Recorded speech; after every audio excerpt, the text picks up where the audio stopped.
고린도후서 8장 9장은 헌금에 관한, 특히 연보에 관한 그런 내용입니다.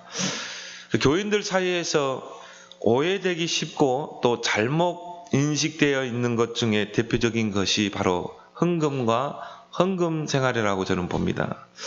실제적으로 이 헌금이라는 것은 목사님들이 설교하기에 꺼리는 그런 주제 중에 하나입니다. 그래서 이 헌금 설교하다가 또 시험 드는 성도들도 있고 또 그것 때문에 갈등하다가 부담을 느껴서 교회를 떠나는 그런 교인들도 있거든요. 그래서 목사님들이 이 헌금에 대한 부분들은 되도록이면 이 설교의 주제로 삼지 않으려고 해요. 그런데 성경은 정반대입니다. 성경 곳곳에서 이 헌금에 대해서 구체적이고 세밀하게 그런 언급을 하고 있습니다. 왜냐하면 성도들의 헌금 생활이 곧 이 하나님의 복과 관계되어 있는 부분이거든요. 그래서 헌금은 하나님께 심는 것입니다. 심는 대로 하나님은 거두게 하시는 것이죠. 그래서 이 성경에도 보면은 구약 성경의 레위기서, 신명기서, 또 느헤미야서, 또 이 말라기서에 보면은 이런 헌금에 대해서 특히 이 레위기, 신명기 이런 부분에서는 이 11조에 대한 부분들을 구체적으로 이 언급을 하고 있습니다. 그래서 아브라함 같은 경우도 이 멜기세덱에게 10분의 1을 드렸잖아요. 야곱도 내가 온전히 이곳으로 돌아오게 되면 내가 여호와께 10분의 1을 드리겠습니다. 거기에서 소원을 하게 되죠. 그래서 성경은 헌금을 심는 것으로 표현하고 있습니다. 우리가 땅에 씨를 심으면 어떻게 됩니까? 결실을 맺게 되잖아요. 여러분이 마음을 담아서 헌금하는 것들이 결국은 이 결실로 맺게 될 줄 믿습니다. 그래서 빌립보 4장 19절에도 나의 하나님이 영광 가운데 풍성한 대로 너희 모든 쓸 것을 채우시려. 하나님 나에게 풍성히 하나님께 심을 수 있도록 하나님 헌금할 수 있도록 내게 풍성함을 주옵소서. 여러분 진짜 기도하세요. 여러분이 이제 이 교회에 중요한 이 헌금할 일이 있다. 또 우리가 세계 복음화에 헌금할 일이 있다. 하나님께 심을 걸 달라고 기도해야 돼요. 하나님께 필요한 것을 달라고 해야 돼요. 하나님이 꼭 필요한 것이라면 하나님은 주시게 되어 있는 것입니다. 여러분이 하나님 나에게 심을 것을 주십시오. 심을 것이 있어야 내가 드리지 않겠습니까? 그래서 구약에는 이 11조에 대한 부분들이 굉장히 구체적으로 언급되고 있습니다. 우리는 11조 하면 나의 소득의 10분의 1을 드린 걸로 생각하지만 구약에는 이 기본 11조가 있고 축제 때 내는 11조가 있고 또 구제 11조가 있어요. 크게 세 가지로 이야기하고 있습니다. 그래서 기본적인 11조는 뭐냐? 이 소득의 11조. 우리가 곡식을 거두고 또 포도주를 거두고 또한 나무의 열매를 거둘 때 10분의 1. 또 토지의 소산의 10분의 1. 그리고 양과 소의 10분의 1. 이렇게 굉장히 구체적으로 이렇게 언급하고 있고 또 축제, 절기 축제 때 10분의 1을 하나님께 드려서 그걸 가지고 일주일 동안 이렇게 축제를 전 이스라엘 백성이 모여서 축제를 드렸습니다. 이런 11조. 또 정말 이스라엘 백성 중에 고아들과 또 나이든 과부들을 구제하는 또 뭡니까? 정말 가난한 사람들을 구제하는 11조. 이런 구체적인 언급들이 이 구약에 이렇게 나오고 있습니다. 그래서 여러분이 첫 번째로 기억할 부분들은 헌금은 섬김과 봉사의 자랑이다. 그래서 오늘 바울은 1절, 3절에 보면은 성도를 섬기는 일에 대하여는 내가 너에게 쓸 것이 없나니 그러면서 이런 것들이 다 자랑이다. 그렇죠. 오늘 2절에도 보니까 하반절에 1년 전부터 준비했다는 것을 자랑하였는데 3절에도 우리의 자랑이 헛되지 않고 그렇죠. 여러분이 하나님께 헌금하는 것 그것이 정말 여러분의 자랑이 되길 바랍니다. 그래서 헌금은 섬김과 봉사의 표현입니다. 교회를 섬기고 또 어려운 성도들을 섬기고 또 렘넌트들을 섬기는데 또 우리 선교사님들을 섬기는데 이게 바로 헌금이거든요. 교회는 하나의 사업체가 아닙니다. 영리를 목적으로 하는 사업체가 아닙니다. 비영리 업체죠. 그래서 철저하게 성도들의 헌금으로 운영되는 게 교회예요. 당장 우리 교회만 해도 월세 나가겠죠. 또 교회 안에 전기세, 수도세 여러 가지가 있습니다. 또 목사님, 레이 지파 생활하는데 오직 영적인 일에 전무하도록 목사님에게 사례를 해야 되겠죠. 이런 모든 것들이 성도들의 헌금을 통해서 이런 걸 교회가 유지가 되고 또 목회자 가정을 세워 나가는 것입니다. 그래서 헌금은 뭐냐? 바로 섬김과 봉사의 표현인 것입니다. 섬김의 본을 보이신 분이 바로 예수님이죠. 마가복음 10장 45절에도 내가 온 것은 섬김을 받으려 함이 아니요 도리어 섬기려 하고 대속물로 내어주려 하심이라. 예수님이 바로 십자가를 통해 섬김을 통해서 대속물이 되심으로 그 구원의 풍성함을 나타내신 줄 믿습니다. 그래서 오늘 고린도후서 우리 읽지 않았지만 8절 9절은 헌금에 관한 절입니다. 8장 9절에 보면 우리 주 예수 그리스도의 은혜를 너희가 알거니와 부요하신 이로써 너희를 위하여 가난하게 되심은 그의 가난함으로 말미암아 너희를 부요하게 하려 함이라. 예수님이 자신을 십자가의 희생으로 내어주심으로 말미암아 우리를 부요하게 하심이라. 구원의 부요함. 또 하나님의 복으로 부요하게 우리를 하신 줄 믿습니다. 이게 헌금의 정신이래요. 이게 연보의 정신이래요. 그래서 헌금은 자랑스러운 섬김입니다. 헌금처럼 아름답고 선한 일을 쉬쉬하고 숨길 필요는 없어요. 그래서 오늘 바울도 고린도후서 3장 8장 21절에 헌금은 선한 일이라고 말합니다. 선한 일을 위해서 쓰여지는 게 헌금이에요. 우리가 여러분이 내는 헌금 가지고 다른 데 재테크하고 그게 아닙니다. 여러분이 하나님께 드리는 그 헌금은 선한 일을 위해 쓰는 것입니다. 교회를 세우는 것, 목회자 가정을 세우고 썸미 랩넌트를 키우고 그래서 여러분이요 앞으로 하나님 경제 축복 주면요 내가 장학금 헌금도 막 해서 정말 우리 이제 랩런트들 대학 가는 랩런트 있잖아요. 그러면 여러분이요 책 사서 보도록 헌금도 하고 얼마나 여러분 하나님이 기뻐하겠습니까? 이게 다 선한 일이거든요. 교회 안에 진짜 어려운 교인들이 있으면 교회가 복지를 해야 돼요. 어려운 교인들을 도와줘야 돼요. 어려움에 처하는 노인들을 도와줘야 돼요. 그걸 교회가 해야 되는 것입니다. 이게 바로 연보. 연보와 헌금은 약간 다른 부분이죠. 연보는 뭡니까? 정말 어려움 속에 있는 사람. 그런 사람들을 돕고 이런데 우리가 연보라는 그런 표현을 쓰기도 하죠. 그래서 선한 일을 위하여 여러분이 헌금을 하는 것입니다. 헌금은 검은 돈이 아니에요. 검은 돈이 아니기 때문에 여러분이 내는 헌금은 자랑이라 이 말이죠. 그래서 참된 헌금, 연보는 조금도 쑥스러울 것도 없고 거북할 것도 없고 숨길 필요도 없는 그런 선한 자랑인 줄 믿습니다. 그래서 항상 교회 앞에서 공개적으로 이 선한 자랑이 된다 이 말이죠. 우리가 정말 이 237 헌금을 했습니다. 그렇게 많은 헌금은 아니지만요. 저는 보면서 그래 진짜 이런 헌금들을 하나님이 얼마나 기뻐 받으시겠냐. 왜? 지금 237 시대잖아요. 그래서 거기에 마음을 담고 그 선한 일에 저와 여러분들이 정말 이 물질을 모아서 우리가 드릴 수 있다는 거 얼마나 감사합니까? 여러분 인생에 얼마나 그 자랑이 됩니까?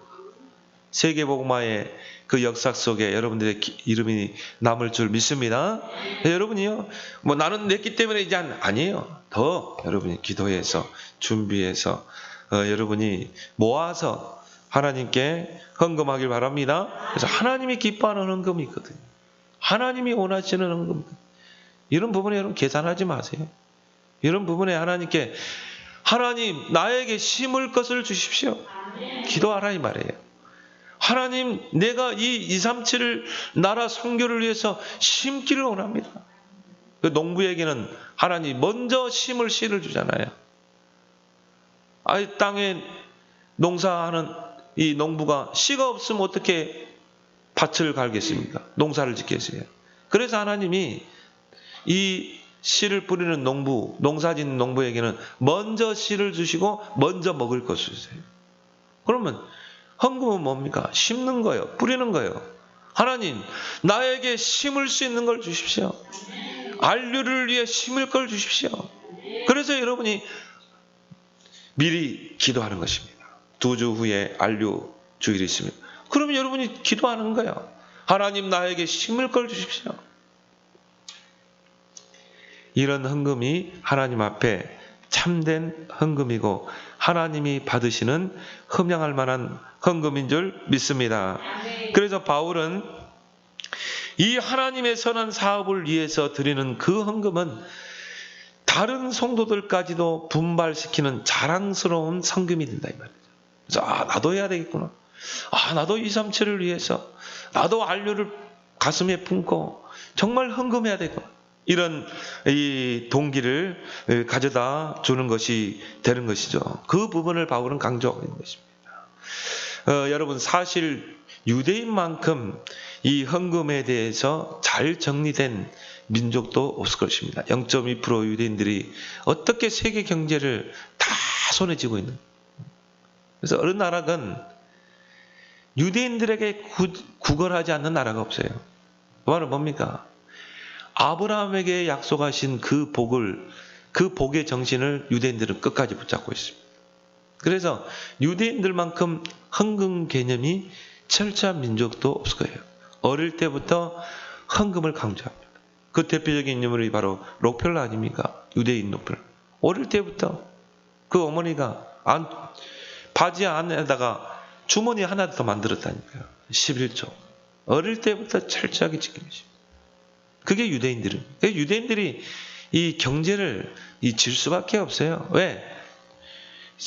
그들은 성경을 창세기, 출애굽기, 레위기, 민수기, 신명기 이거를 성경으로 보거든요. 그 성경 안에 모든 헌금을 다 이 나의 헌금관으로 만들었다니까요. 그래 그들은 모든 게 11조입니다. 유대인들은 모든 게 기금이에요. 기부 문화가 어디서 나왔냐면 유대인들이 나왔거든요. 그래서 유대인만큼 기부를 많이 하고 후원을 많이 하는 나라가 없어요. 하나님의 복음, 물론 복음을 대적했고 복음이 없지만은 유대인만큼 하나님 축복받은 민족도 없어요. 세계은행, IMF 유대인들이 다 지고 있죠. 여러분, 세계 기업들이 다 유대인들 것입니다. 하나님이 쏟아붓는 것이죠. 왜요? 어릴 때부터 헌금관이 철저했기 때문에. 그걸 각인시켰기 때문에. 그래서 유대인들은요, 돈을 제약시하지 않습니다. 돈을 신성시합니다. 유대인들에게 각인된 것은 뭐냐면은 돈이라는 것은 축적하기 위해서 버는 게 아니다. 잘 쓰기 위해서 버는 것이다. 이게 유대인들에게 각인되어 있거든요. 잘 쓰기 위해서 버는 거라니까요. 그래서 정말 이 돈 많이 벌기도 하지만 유대인만큼 잘 쓰는 또 기부하는 민족도 없는 것입니다. 그래서 성경에서 말씀하는 그 헌금 개념에는 구제 개념도 포함되어 있어요. 특히 고아들, 나이 든 과부들, 또 가난한 자들, 그런 자들을 구제하는 그런 헌금 개념이 따로 있는 것입니다. 그래서 교회가 실제적으로 복지를 해야 돼요. 여러분이 정말 이런 복지를 놓고 기도하길 바랍니다. 우리 교회가 정말 앞으로 이런 장애인 복지, 또 노인 복지, 청소년 복지, 이런 복지 쪽에 쓰임받는 그런 복지 경제를 달라고 여러분 기도하세요. 여러분이 3가지 사업을 놓고 기도하세요. 경제를 놓고. 하나님 나에게 사회적 기업의 축복을 주옵소서. 그래서 어떻게 합니까?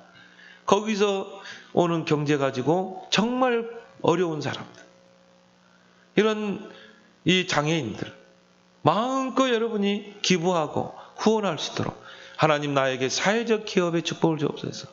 그리고 뭡니까? 문화기업. 하나님 나에게 문화기업의 축복을 주옵소서. 그래서 정말 우리 이 문화를 통해서 세계 복음화할 수 있도록. 그리고 뭡니까? 선교기업. 하나님 나에게 237 나라를 선교할 수 있는 그 선교기업의 축복을 주옵소서. 이걸로 여러분이 정말 기도하길 바랍니다. 바울은 고린도후서 8장 9절에서 헌금, 특히 연보에 대해서 언급을 하고 있습니다. 당시에 예루살렘에서는요, 극심한 기근이 찾아왔어요. 바울 당시에. 그러다 보니까 예루살렘 교회도 그 타격을 받게 된 것입니다. 예루살렘 교회는 교인들이 돈을 모아서 가난한 교인들을, 어려움 당한 교인들을 구제하는 그런 일을 했거든요. 근데 당장 예루살렘 교회가 이런 구제의 어려움을 겪게 된 것입니다.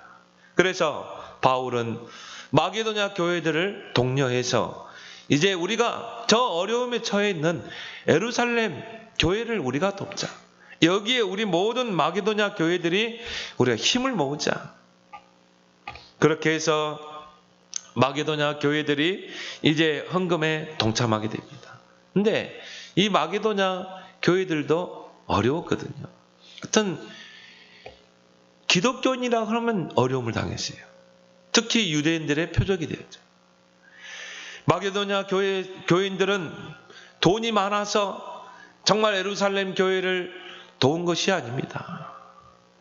가난하고 부족한 형편에서 힘에 지나도록 헌금을 한 것이죠. 오늘 고린도후서 8장 2절에 그 마게도냐 교인들을 바울이 칭찬하고 있죠. 환난의 많은 시련 가운데서 그들의 넘치는 기쁨과 극심한 가난이 그들의 풍성한 연보를 넘치도록 하게 하였느니라.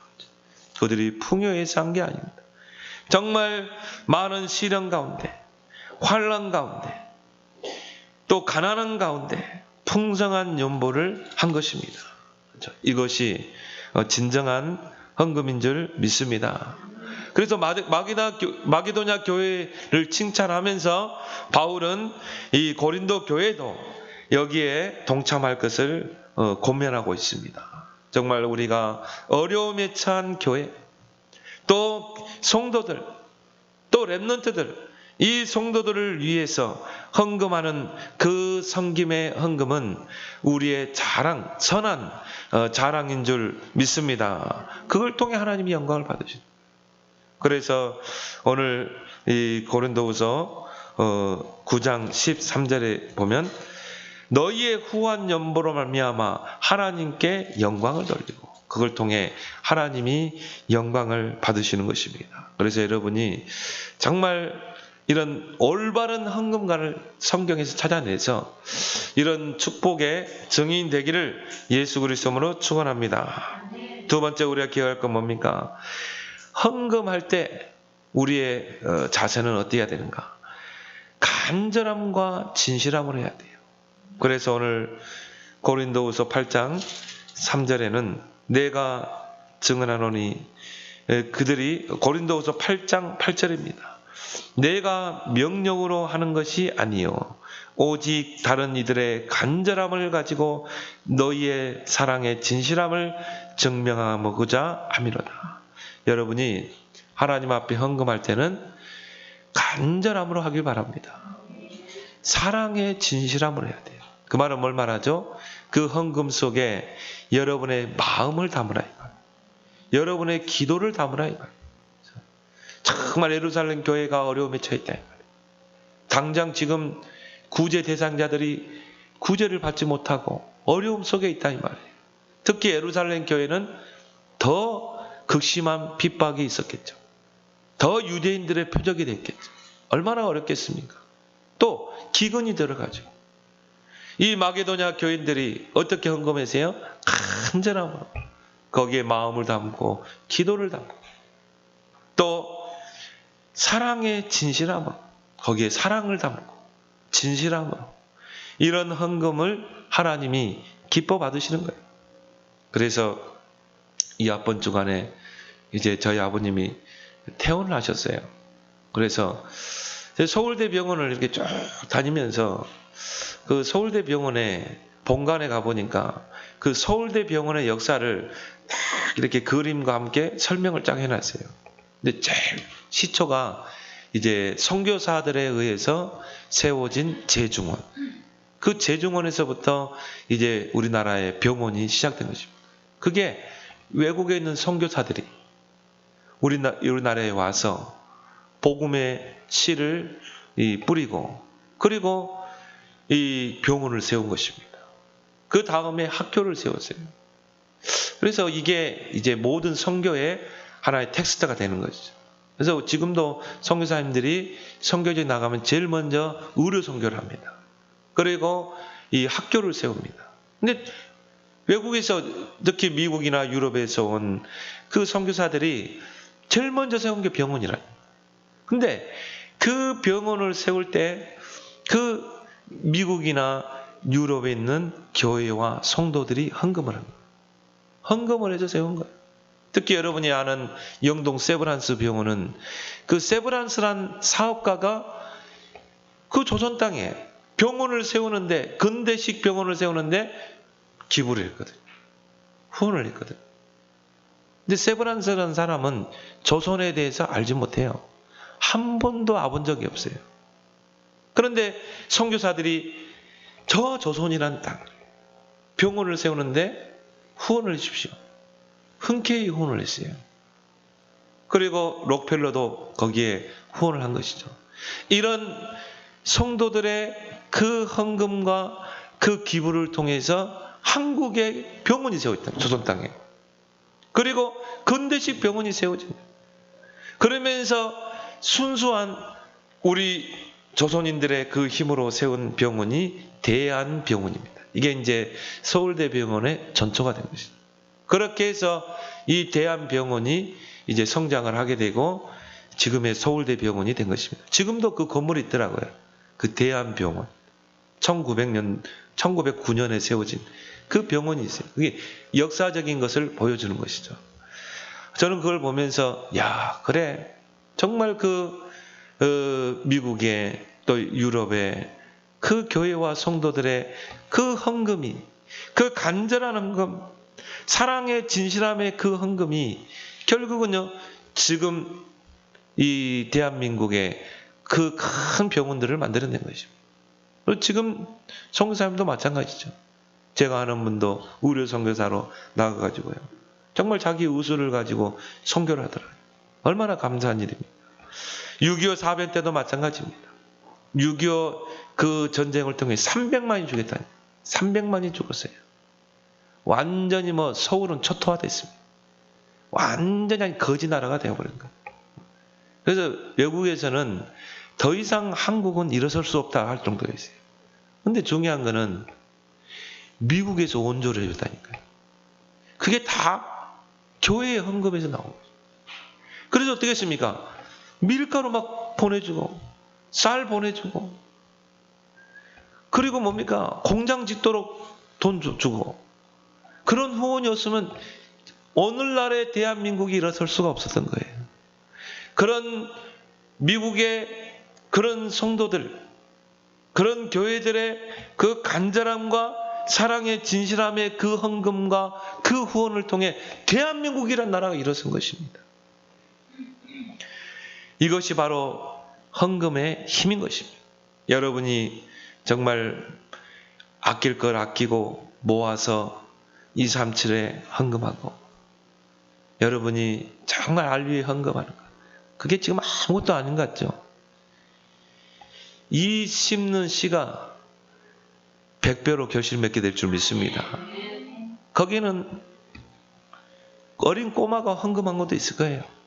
저 조선이라는 나라가 전쟁으로 폐허가 돼가지고 일어설 수 없는 나라가 됐다. 근데 저 조선 땅은 하나님이 사랑하시는 나라다. 어린 아이들도 헌금했을 것입니다. 가난한 사람도 헌금했을 거예요. 그게 모아져서 대한민국을 이렇게 세웠다. 이 헌금은 굉장한 파워를 갖고 있는 것입니다.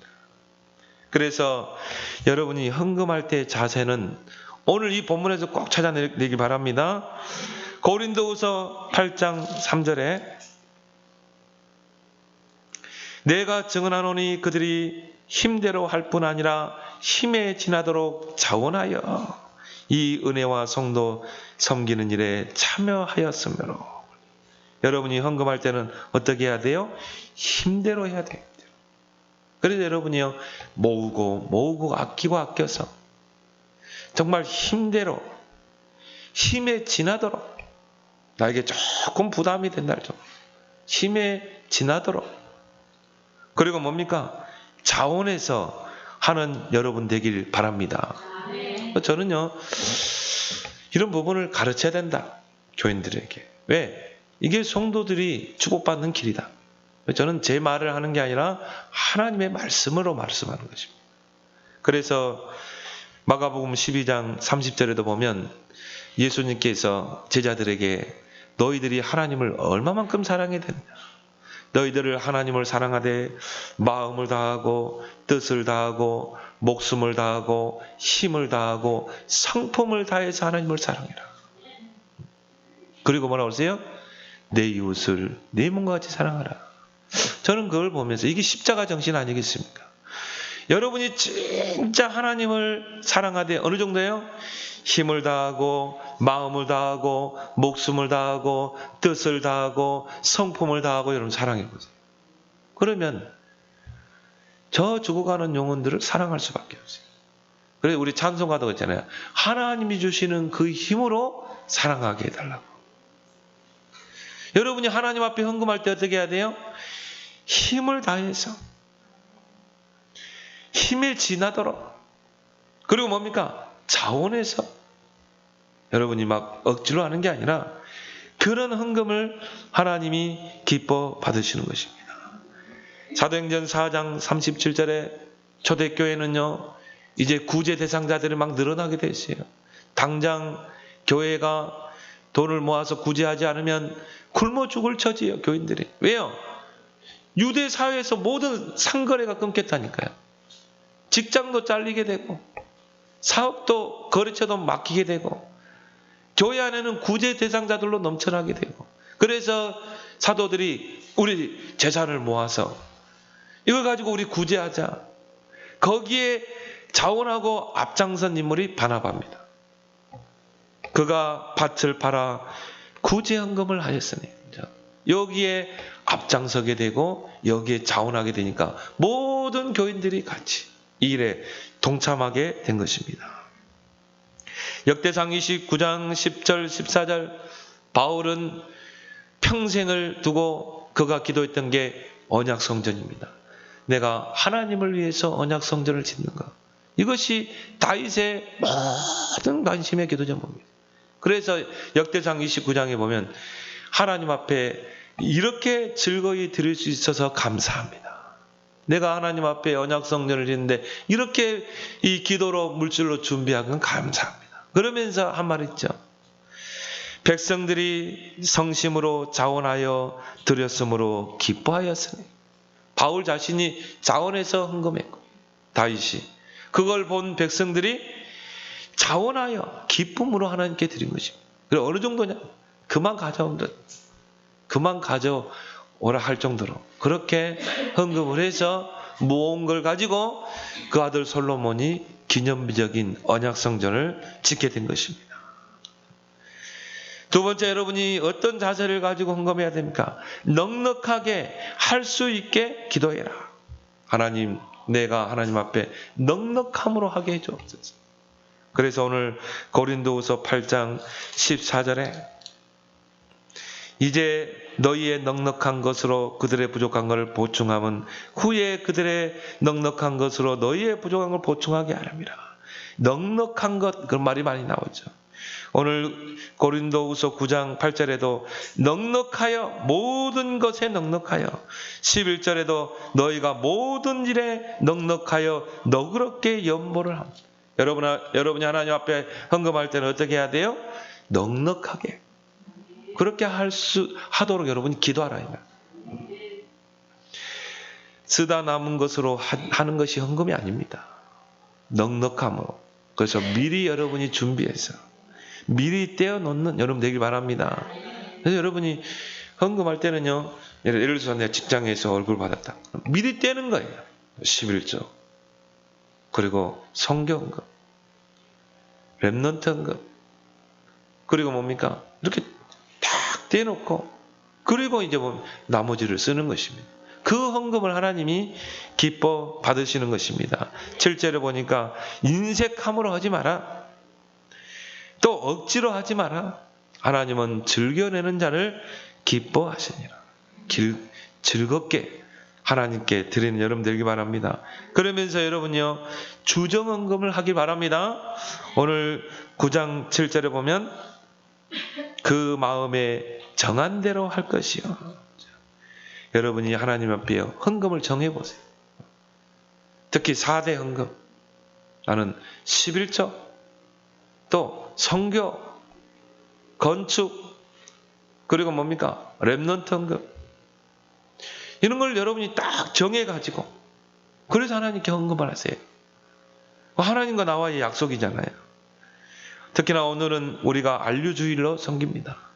여러분이 안류를 생각하면서 이런 헌금도 여러분 딱 정해가지고 내가 안류를 어떻게 섬길 것인가.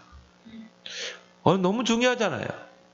정말 이 237 나라 살릴 지도자들을 불러 모아서 그들을 훈련시켜서 파송하는 그 안류. 정말 중직자들이 이 훈련을 통해서 내 업을 통해서 이 복음을 전하도록, 렘넌트들이 이 안류에 와서 훈련되어서 서밋으로 서도록 얼마나 중요합니까? 그걸 여러분이 마음에 담고 그걸 여러분이 정해서 하나님 앞에 예물을 드리는 것입니다. 지금은 237 시대입니다. 뭐니 해도. 그래서 저는 왜 하나님께서 이 237 나라 살릴 그 사명을 한국교회에 맡기셨는가? 한국인들처럼요, 빚내서 헌금하는 교인들 없을 것입니다. 집 팔아서 헌금하는 사람 없어요. 다른 해외 선교제 가보니까 선교사님들이 제일 어려운 게, 어려움 당하는 게 헌금이 안 나와. 헌금 개념이 없는 거예요. 그래서 한국인들이, 이 한국인들의 이 머릿속에는 정신 속에는 뭐가 있냐면 개척 정신이 있어요. 그래서 한국교회는 처음부터 개척을 했어요. 선교사들의 도움 받지 않고. 자주 우리 힘으로 교회를 세우고, 우리 힘으로 교회 재정을 유지시키고, 그게 한국인의 그 정신 속에 들어가 있다는 거예요. 그래서 한국인들만큼 빚내가지고 헌금하고, 난 집 팔아서 헌금하는 사람도 봤다요. 저는 SBS 관여했던 지휘하는 분 있죠. 김정택 장로. 집 팔더라니까요. 집 팔아서 월세로 가고, 그리고 교회 건축하는데 헌금하더라. 그분이 축복 안 받았습니까? 하나님은 무엇으로 심든지 심는 대로 거두게 하시는 줄 믿습니다. 근데 하나님은요, 100배로 또 축복하시는 분이에요. 그래서 여러분이 이렇게 헌금을 딱 정해가지고, 그리고 미리 준비해서 해라. 오늘 고린도후서 9장 5절에 보면 연보를 미리 준비하게 하도록 권면하는 것이 필요한 줄 생각하였노니 이렇게 준비하여야 참 연보답고 억지가 아니니라. 그래서 여러분이 헌금을 미리 준비해서 교회에 와가지고요, 주문해서 꺼내가지고, 그런 헌금, 물론 그것도 헌금이겠지만 하나님이 기뻐하시는 헌금 뭐예요?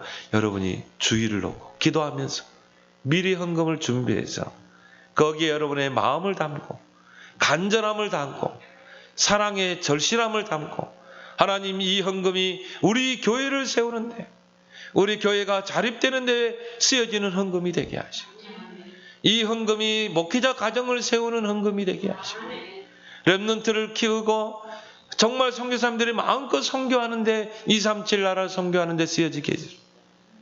거기 여러분이 미리 준비해가지고 마음을 담고 기도를 담아서 하나님께 드리는 헌금을 하나님이 기뻐 받으시는 줄 믿습니다. 그리고요, 감사함으로 하나님께 드리라. 그래서 오늘 고린도후서 9장 11절 하반절에도 봅니다. 하나님께 감사하게 하는 것이라. 12절에도 보니까 하나님께 드리는 많은 감사로 말미암아 넘쳤느니라.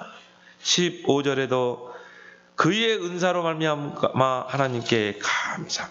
여러분이 하나님께 헌금할 때는 어떻게 해야 돼요? 감사함으로 드려.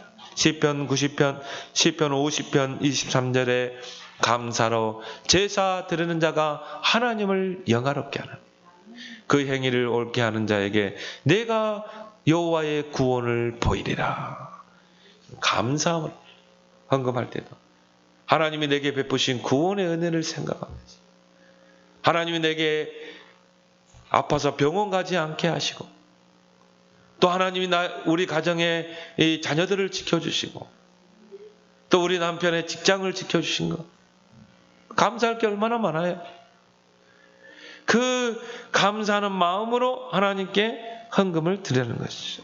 그래서 우리 자녀들을 유대인들처럼 어릴 때부터 올바른 헌금관을 정립시켜야 돼요. 성경을 통해서.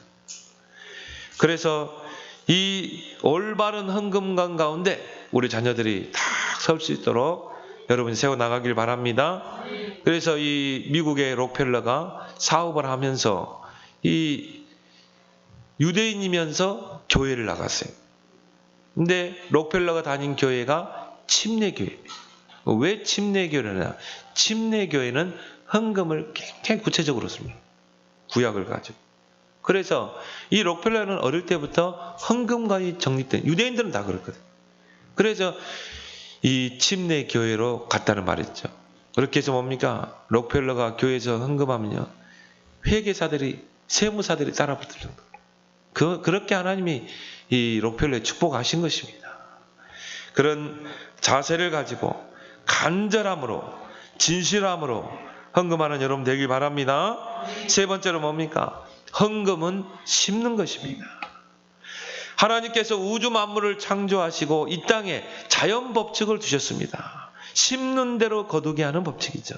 이걸 보고 우리가 파종의 법칙, 수학의 법칙이라고 합니다. 우리가 씨를 뿌리고 심으면 어떻게 돼요? 자라게 되죠. 그리고 가을에 추수하게 되죠. 열매 맺고 거두게 되죠. 이게 바로 자연 법칙이죠. 갈라디아 6장 7절 9절에 보면 사람이 무엇으로 심든지 그대로 거두리라. 자기의 육체를 위하여 심는 자는 썩어질 것을 거두고 성령을 위하여 심는 자는 영생을 거두리라. 우리가 선을 행하되 낙심하지 말지니 포기하지 아니하면 때가 이름에 거두리라. 내가 무엇으로 심느냐 그거에 따라서 결국은 거두게 되게 있는 것입니다. 이게 자연 법칙입니다. 요한복음 12장 24절에 예수님도 그렇게 말씀하셨죠. 한 알의 밀알이 이 땅에 떨어져 썩지 않으면 한 알 그대로 있고 이것이 땅에 떨어져 심겨 썩으면 많은 열매를 맺는다. 자신을 가리킨 거죠. 자신이 십자가에 그 못 박히고 희생함으로 말미암아 그 죽음으로 말미암아 많은 사람들이 영생의 구원의 열매를 거두게 될 것이다. 심는 원리와 거두는 원리입니다. 시편 126편 5절에 눈물을 흘리며 씨를 뿌리는 자는 기쁨으로 그 단을 거두리라. 씨를 뿌릴 때가 있으면 기쁨으로 거둘 때가 있는 것입니다. 그래서 바울은 디모데후서 2장에서 이 성도의 자세 세 가지를 이야기하죠. 군사, 경계하는 자. 세 번째가 뭡니까? 농부. 우리는 농부입니다.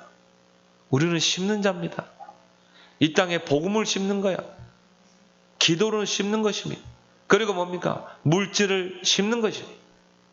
헌금을 통해 물질을 심는 거예요. 하나님의 나라를 위해 심는 것입니다. 곧 전도와 선교, 렘넌트, 그리고 이 RUTC. 이거는 생명을 거두는 열매로 나타날 줄 믿습니다. 거기에 우리가 심는 거예요.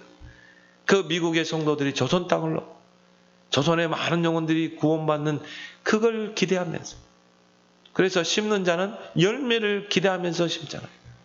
그걸 기대하면서 후원을 했다니 헌금을 한 것입니다. 하나님의 나라와 하나님의 의를 위해 심는 것이 바로 헌금인 것입니다.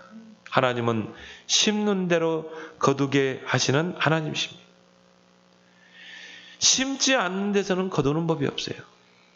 이게 하나님의 자연 법칙이에요. 여러분이 무엇을 심든지.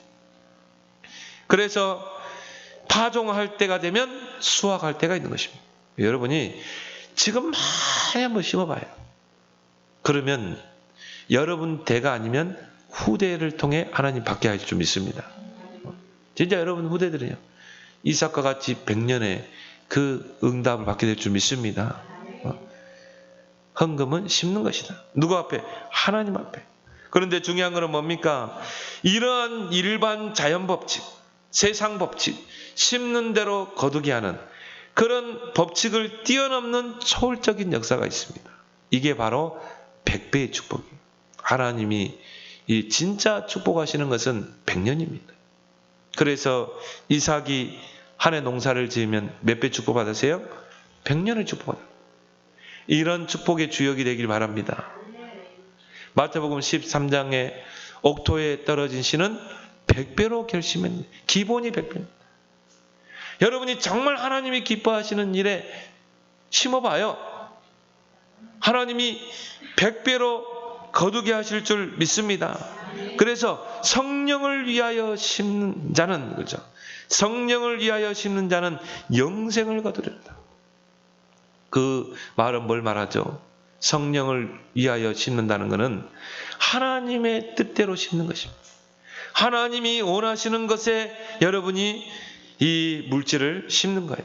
예수님의 말씀처럼 하나님의 나라와 하나님의 의, 여기에 여러분이 정말 기도를 심고 마음을 심고 물질을 심었을 때 하나님은 100배로 결실 맺게 하시는 줄 믿습니다. 그래서 오늘 고린도후서 9장 10절 11절에 보니까 심는 자에게 씨와 먹을 양식을 주시는 이가 너희 심을 것을 주사 풍성하게 하시고 너의 의의 열매를 더하게 하시리니 너희가 모든 일에 넉넉하여 너그럽게 연보를 하면. 심는 자에게 뭘 줘요? 씨를 주시고 심을 씨, 또 먹을 양식을 주시는 하나님.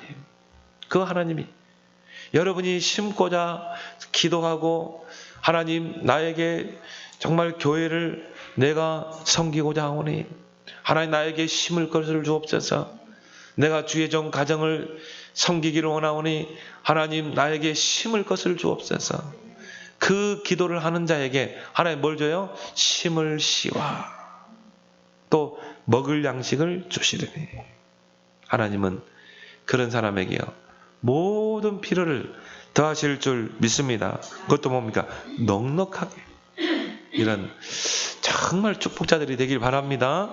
그래서 오늘 이 본문을 통해 이 고린도후서 8장 읽지 않았지만 9장을 통해서 나의 헌금관을 한번 세워보세요. 나는 어떤 헌금관을 가지고 하나님께 심을 것인가. 그리고 여러분 자녀에게 이걸 잘 가르쳐서 정말 0.2%의 유대인들이 전 세계 경제를 다지고 있잖아요. 우리 보잖아요. 뭐 저커버그, 뭐 페이스북, 또 뭐 이 마이크로소프트 다 유대인 건 아닙니까? 유대인들은 이런 것들이 철저하게 각인되어 있는 것입니다. 이런 축복의 주역 되기를 예수 그리스도로 축원합니다. 하나님 아버지 은혜를 감사합니다. 심는 자에게 심을 씨와 먹을 양식을 주시는 하나님, 우리에게 심을 양식을, 심을 씨를 허락하여 주시옵소서. 하나님, 올바른 헌금관을 가지고 이제 간절함과 진실함을 가지고 하나님 앞에 심게 하시고 이제 심는 대로 거두게 하시는 하나님, 우리 모든 성도들이 100년에 응답받는 그런 축복의 주역들이 다 되게 하여 주옵소서. 예수님의 이름으로 기도드리옵나이다. 아멘.